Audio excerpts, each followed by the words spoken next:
Rais wa Tanzania Samia Suluhu Hassan ateua makamishna 6 wakiwemo majaji wa Uganda na Namibia watakaochunguza waliohusika na ghasia zilizojiri wakati wa uchaguzi mkuu wa Oktoba 29 mwaka uliopita. Tumeamua kuwashirikisha wenzetu ili kupata muono mpana, na kwamba tume hii inakwenda kuingia kwa undani zaidi kutafuta nani hasa waliochochea, waliohusika, waliotoa fedha ili mambo yale yatokee ndani ya nchi yetu. Saudi Arabia, Uturuki na Pakistan zimesaini makubaliano ya pamoja ya ulinzi zikitangaza kuwa shambulio dhidi ya nchi yoyote kati yao litachukuliwa kama shambulio dhidi ya wote. Kijana mmoja umri wa miaka 14 amefanya shambulizi kwa kutumia bunduki shuleni mwake nchini Thailand na kuua watu 7. Na katika mjadala hii leo tunamulika darubini uongozi wa rais wa shirikisho la soka duniani FIFA baada ya mpango wake wa kuuza hisa za mashindano ya FIFA kwa wawekezaji binafsi. Kwani fedha za FIFA zimekuwa hazitoshi, na kama hazitoshi mmoja kutoka hadharani kusema kwamba mapato ambayo yanapatikana yamekuwa hayatoshi. Hilo ni moja swala muhimu sana. Wakati unafanya maamuzi, umeshirikisha watu wangapi?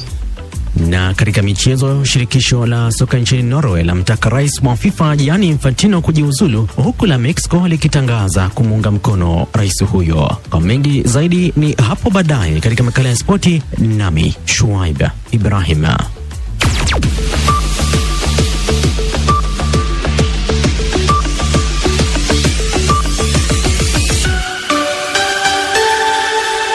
Kwanza ni taarifa ya habari za dunia ikisomwa nami Leila Muhammad. Saudi Arabia, Uturuki na Pakistan zimetia saini makubaliano ya pamoja ya ulinzi katika hatua inayolenga kuimarisha usalama wa nchi hizo tatu. Makubaliano hayo yamesainiwa nchini Saudi Arabia na viongozi wakuu wa mataifa hayo akiwemo mwanamfalme wa Saudi Arabia Mohammed bin Salman, Rais wa Uturuki Recep Tayyip Erdogan pamoja na Waziri Mkuu wa Pakistan Shehbaz Sharif. Sherehe ya utiaji saini imefanyika katika mji mtakatifu wa Makkah katika ufalme wa Saudia. Faida Nganga na maelezo zaidi. Mkataba wa pamoja wa ulinzi kati ya nchi hizo tatu unamaanisha kuwa shambulio dhidi ya nchi yoyote kati yao litachukuliwa kuwa ni shambulio dhidi ya nchi zote tatu. Saudi Arabia ina mchango mkubwa kutokana na uwezo wake wa kifedha, eneo lake la kimkakati, pamoja na kuwa miongoni mwa wanunuzi wakubwa wa silaha duniani. Uturuki kwa upande wake ndio nchi yenye jeshi la pili kwa ukubwa ndani ya muungano wa NATO, ikiwa pia na uwezo mkubwa katika uzalishaji wa vifaa vya ulinzi. Pakistan nayo ina silaha za nyuklia. Nchi hizo tatu zenye idadi kubwa ya Waislamu wa madhehebu ya Sunni zimeungana wakati ambapo mzozo wa kijeshi kati ya Marekani na Iran yenye uongozi unaotawaliwa zaidi na Waislamu wa madhehebu ya Shia ukiendelea kuongezeka. Mvutano huo umevuta pia nchi nyingine za Ghuba na kuathiri usafirishaji wa meli katika mlango bahari wa Hormuz na bahari ya Sham. Hata hivyo, licha ya nchi hizo tatu kueleza dhamira ya kusaidiana katika masuala ya ulinzi, bado haijaweka wazi ikiwa Pakistan itatuma wanajeshi wake kuisaidia Saudi Arabia endapo itashambuliwa na Iran. Polisi nchini Thailand wamearifu kuwa mwanafunzi mwenye umri wa miaka 14 amewaua watu 7 katika eneo la kaskazini mwa mji mkuu Bangkok, wakiwemo walimu wa shule yake. Tukio hilo lilitanguliwa na mauaji ya babu na bibi yake kwenye makazi yao. Baada ya shambulio hilo, kijana huyo alijipiga risasi na kufariki. Zaidi ya watu 30 wamejeruhiwa, huku 9 kati yao wakiwa katika hali mahututi. Waziri Mkuu wa Thailand Anutin Charnvirakul amesema rafiki wa mshambuliaji huyo aliwaambia polisi kuwa kijana huyo alikuwa akipitia msongo mkubwa wa mawazo. Waziri mkuu amesema vitendo vya kijana huyo vinaonyesha kuwa huenda alikuwa amepanga shambulio hilo mapema. Polisi wanasema kijana huyo alifyatua risasi 29 kutoka kwa bastola iliyokuwa inamilikiwa na babu yake.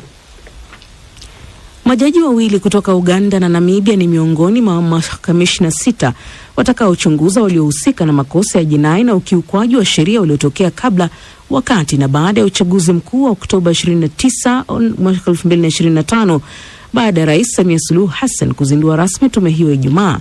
Tume hiyo iliyopewa muda wa miezi 5 kukamilisha kazi yake inaongozwa na jaji wa mahakama ya rufani Shabani Ali Ilila, huku Rais Samia akisema muda huo unaweza kuongezwa endapo kutakuwa na sababu za msingi.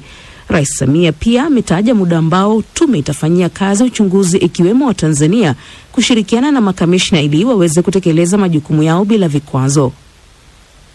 Tumeamua kuwashirikisha wenzetu ili kupata muono mpana, na kwamba tume hii inakwenda kuingia kwa undani zaidi kutafuta nani hasa waliochochea, waliohusika, waliotoa fedha ili mambo yale yatokee ndani ya nchi yetu. Na nawashukuru sana marais, mzee wetu mzee Museveni wa Uganda, lakini pia dada yangu Nadine Ndwaitwa wa Jamhuri ya Namibia kwa kukubali kuleta majaji hawa kuja kusaidiana na majaji wa Tanzania, na ni imani yangu kwamba majaji hawa watakwenda kutumia taaluma, uzoefu na viapo vyao kutekeleza kazi hii kwa weledi, umakini na uadilifu. Unaendelea kusikiliza taarifa ya habari za dunia kutoka kwa idhaa ya Kiswahili ya BBC. Urusi inaendelea kuchukua makazi ya maelfu ya raia katika maeneo manne ya Ukraine iliyoyateka wakati uvamizi wake mkubwa. Uchambuzi wa BBC wa mamia ya nyaraka zinazopatikana hadharani unaonyesha jinsi mamlaka za uvamizi zinavyonyakua nyumba zinazomilikiwa na wa Ukraine. Takriban nyumba 1034 zipo katika mchakato wa kuchukuliwa, huku nyingi zikiwa ni za wa Ukraine waliolazimika kukimbia kutokana na mapigano. Wamiliki wa nyumba hizo wanatakiwa kupata pasipoti ya Urusi na kurejea katika maeneo yanayokaliwa na Urusi binafsi ndani ya siku 30 ili kuthibitisha umiliki wao. Hata hivyo, kwa walio wengi hatua hiyo haiwezekani kutokana na mazingira ya vita na vikwazo vya usafiri. Moscow inasema mpango huo ni sehemu ya kile inachokiita mfumo wa kisheria wa kuyaunganisha maeneo yaliyounganishwa tena na mfumo wa Urusi. Vituo vya Afrika vya kudhibiti na kuzuia magonjwa Afrika CDC vimesema ushiriki wa jamii unapaswa kupewa kipaumbele katika kukabiliana na mlipuko wa Ebola unaoendelea kusambaa kwa kasi nchini Jamhuri ya Kidemokrasia ya Kongo. Mkurugenzi wa taasisi hiyo Daktari Jean Kaseya ameiambia BBC kuwa kuwashirikisha viongozi wa vijiji kutasaidia kupambana na upotoshaji wa taarifa, kubaini wagonjwa mapema na kuhimiza utekelezaji wa taratibu salama za mazishi. Daktari Kaseya amesema pia kuwa kuna mipango ya kusogeza huduma za upimaji na huduma nyingine za afya karibu zaidi na wananchi ili kurahisisha upatikanaji wake. Makundi ya kutetea haki za binadamu yameshutumu serikali ya Ethiopia kwa madai ya kujaribu kunyamazisha taarifa za vyombo vya habari vinavyoikosoa kufuatia kile kinachodaiwa kuwa ni kutekwa na kushambuliwa kwa mhariri wa chombo huru cha habari. Kamati ya kulinda waandishi wa habari CPJ pamoja na shirika la Human Rights Watch zinasema uvamizi uliofanywa katika ofisi za Addis Standard ni sehemu ya mtindo mpana wa kulenga na kukandamiza vyombo huru vya habari. Mamlaka zilifuta usajili wa chapisho hilo la mwezi Februari mwaka huu kwa madai ya kukiuka maadili ya uandishi wa habari. Hata hivyo, uamuzi huo ulipingwa mahakamani. Hadi sasa serikali ya Ethiopia haijatoa tamko lolote kuhusu tuhuma hizo. Hii ni BBC. Taarifa ya habari za dunia imesomwa na